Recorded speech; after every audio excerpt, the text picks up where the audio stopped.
Bonjour à tous. Je continue à vous partager des extraits du livre du professeur Ratzinger, L'Église, une communauté toujours en chemin. Cette nouvelle communauté se forme uniquement dans la dynamique du rassemblement qui trouve son origine dans le Christ et son soutien dans l'Esprit Saint.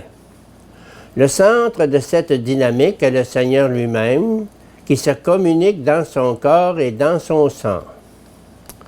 En se désignant lui-même comme Église, le nouveau peuple se définit dans la continuité historique et salvifique de l'Alliance, mais aussi à partir de ce moment dans la nouveauté éclatante du mystère du Christ.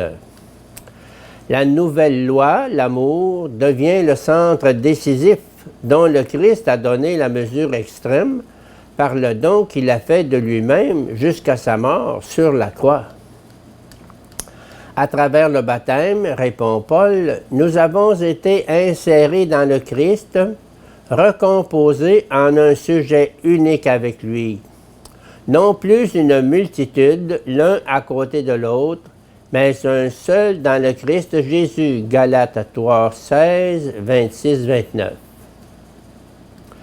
La doctrine paulinienne de l'Église comme corps de l'Église du Christ. Dans les sacrements du baptême et de l'Eucharistie, la Christologie s'ouvre à la dimension trinitaire.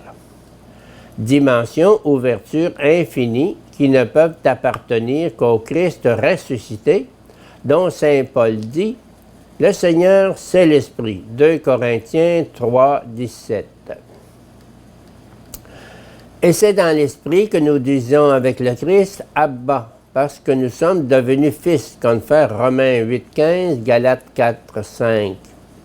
Paul n'a donc rien introduit de concrètement nouveau en appelant l'Église corps du Christ.